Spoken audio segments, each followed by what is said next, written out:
Saudara-saudari yang terkasih, pada hari ini, tanggal 11 Februari, gereja merayakan Hari Orang Sakit Sedunia ke-29. Perayaan Hari Orang Sakit Sedunia bertepatan dengan peringatan penampakan Santa Perawan Maria di Lourdes kepada Bernadette Soubirous. Hari ini menjadi sebuah kesempatan yang tepat untuk memberikan perhatian kepada mereka yang menderita sakit dan orang yang merawat mereka, baik di rumah sakit, komunitas, ataupun di rumah mereka. Tema yang diberikan oleh Paus Fransiskus diambil dari Injil Matius bab 23 ayat 8. Hanya satu gurumu dan kamu semua adalah saudara. Bersama perayaan Ekaristi Suci, marilah kita menyanyikan dengan lagu pembuka.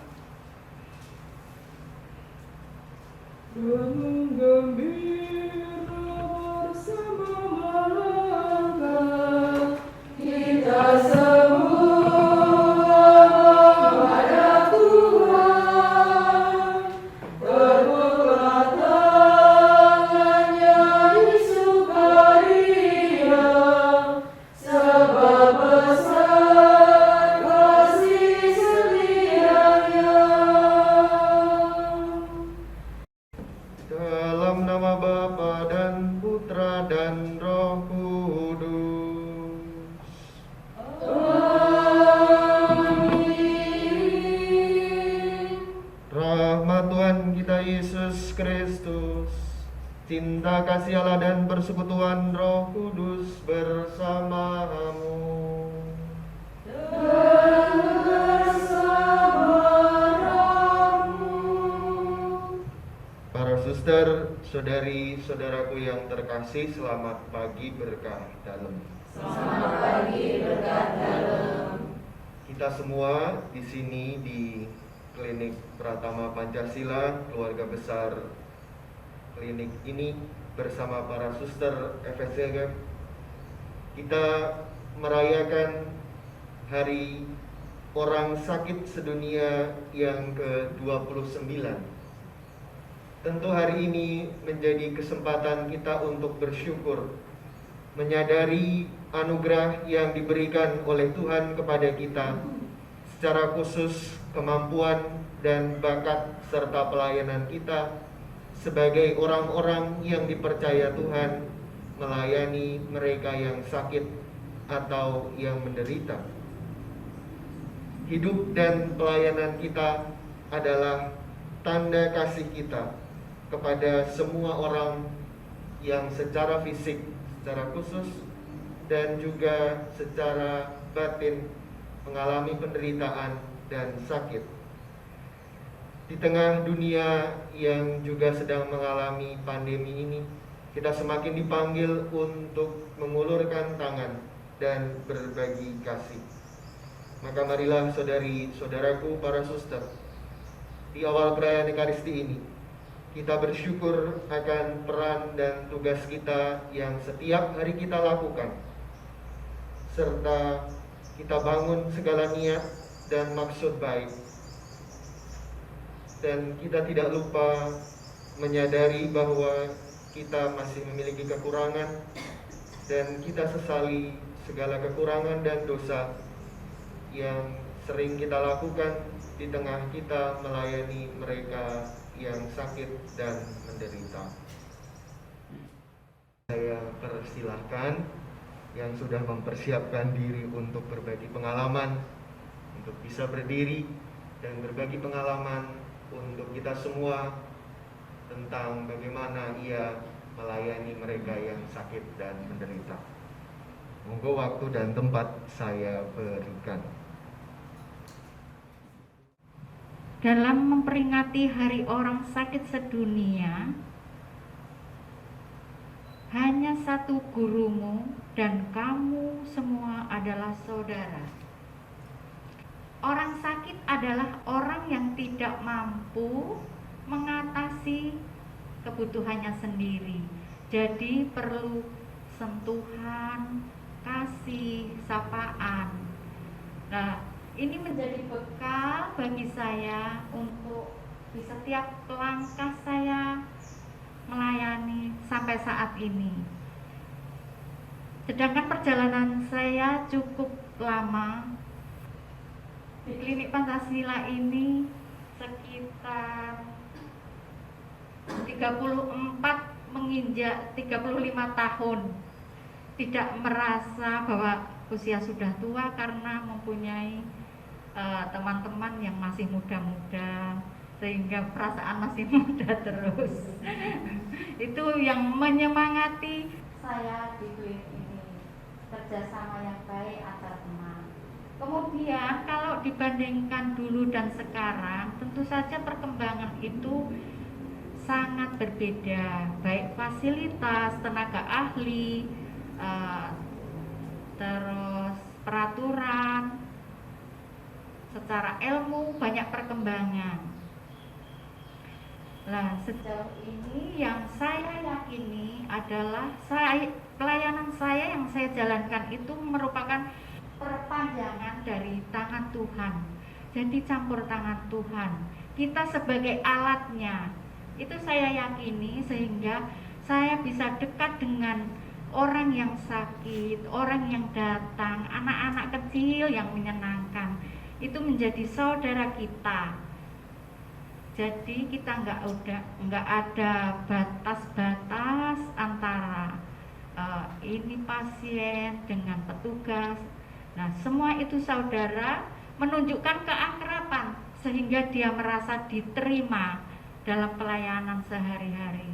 Tentu saja dalam perjalanan yang cukup panjang ini ya banyak mengalami suka duka. Itu sudah pasti ya. Sukanya kalau ketemu banyak saudara yang baik-baik, terus dukanya kadang ada yang pasien kurang menghargai kita, pelayanan kita, padahal kita sudah berusaha. Itu ya kadang-kadang kita merasa agak kurang enak, padahal kita sudah memberikan yang terbaik. Nah, di luar daripada itu, saya merasakan bahwa langkah saya di pelayanan ini, saya merasakan bahwa bekerja di klinik melayani orang sakit itu bagian daripada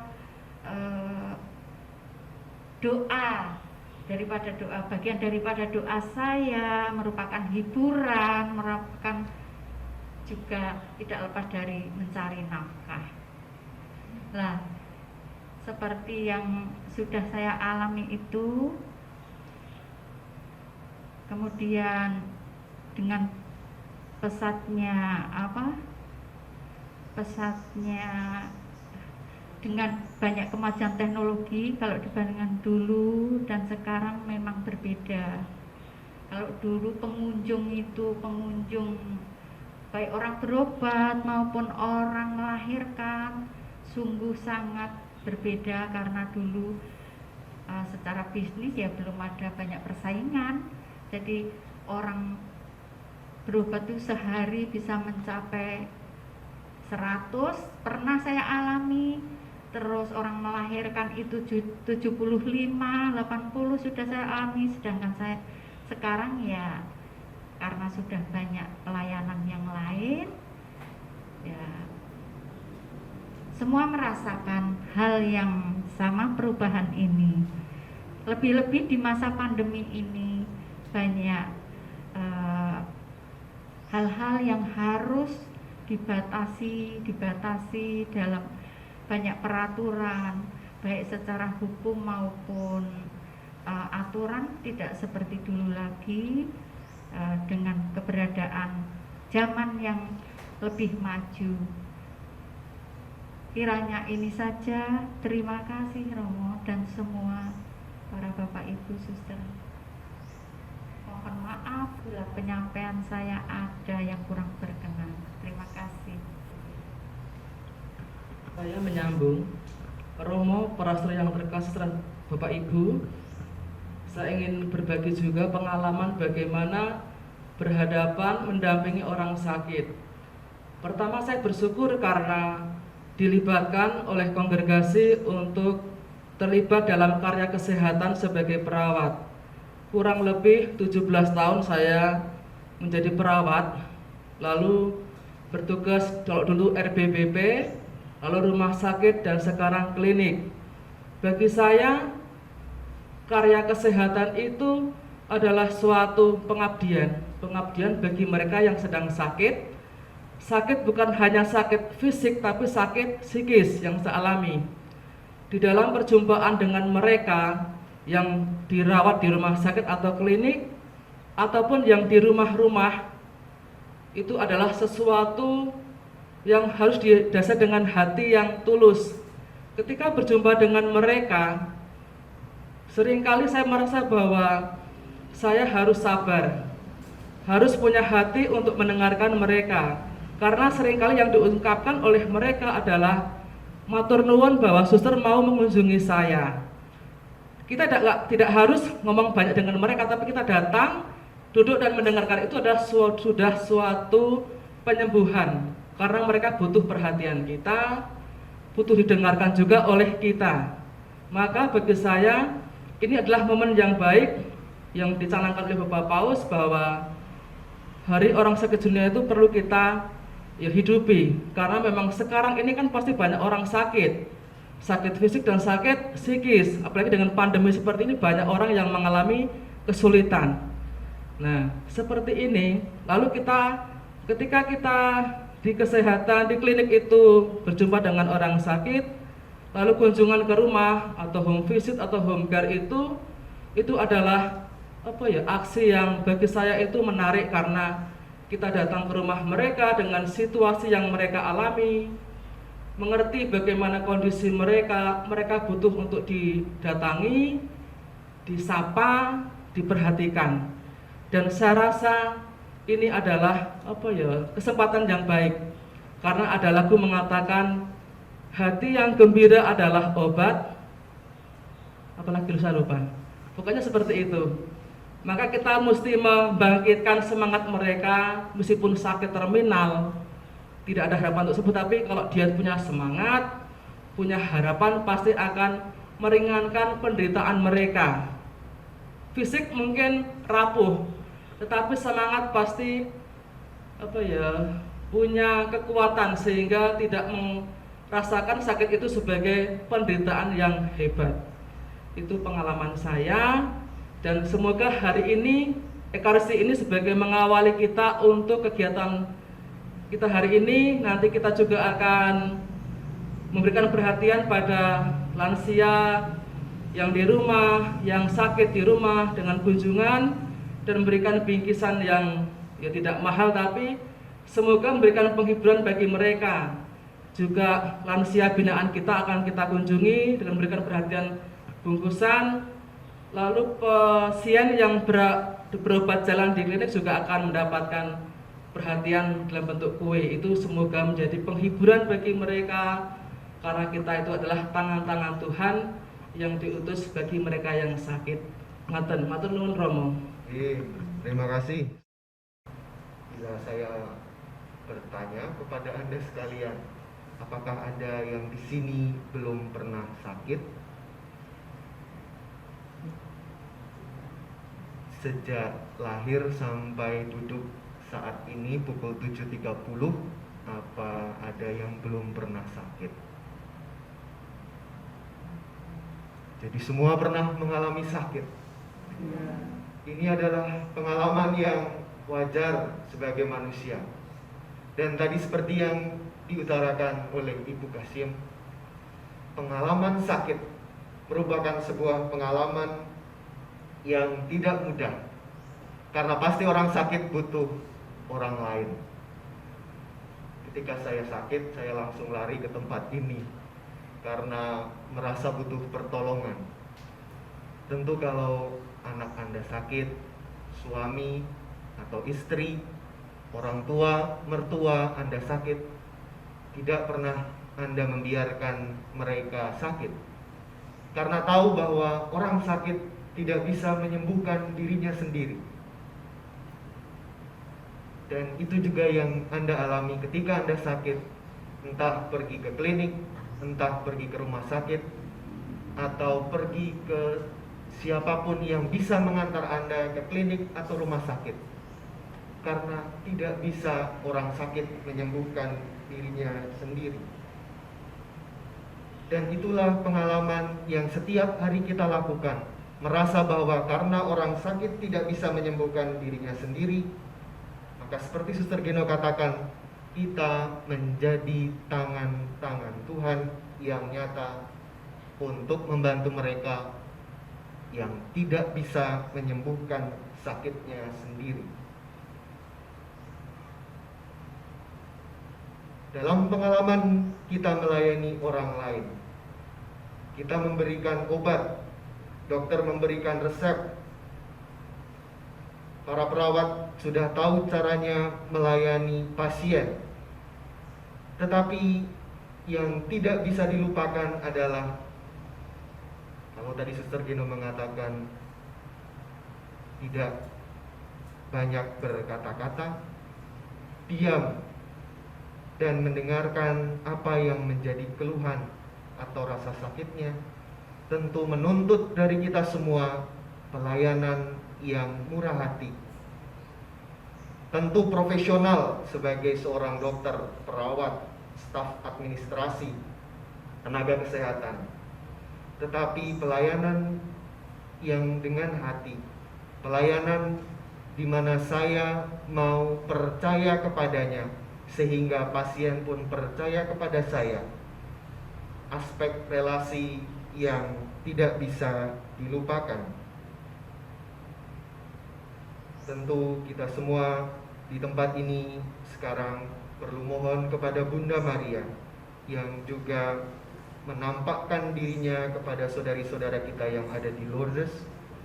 Dan kita mohon supaya kita di tempat ini, secara khusus di Klinik Pratama Pancasila di Batu Retno ini, kita mohon agar kita semakin mampu menjadi tangan-tangan Tuhan yang efektif. Orang-orang Kristiani yang mau bertindak, bukan hanya berkata-kata. Dan semoga pelayanan kita semakin meluas untuk mereka yang tidak hanya beragama Kristiani, sehingga sesama kita, masyarakat, semakin mampu melihat kita sebagai orang-orang yang percaya kepada Kristus dan penuh dengan kasih persaudaraan. Tuhan memberkati usaha kita, keinginan kita, dan segala niat baik kita sebagai para tenaga kesehatan di Klinik Pancasila ini.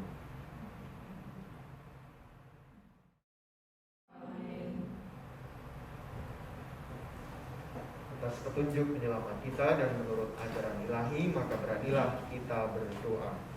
Bapa kami yang ada di surga, dimuliakanlah namamu, datanglah kerajaanmu, jadilah kehendakmu di atas bumi seperti di dalam surga.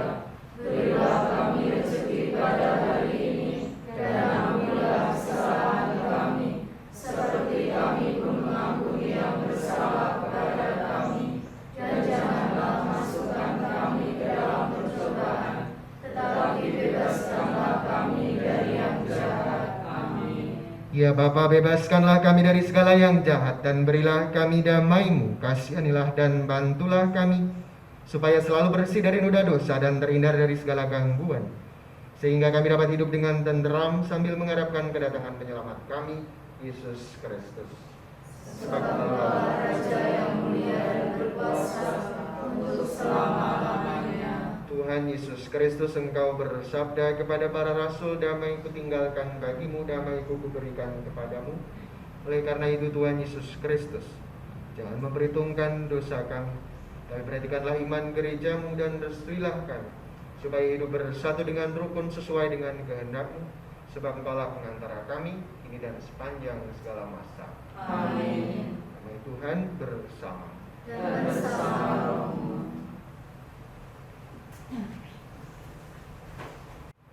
Tuhan bersamamu.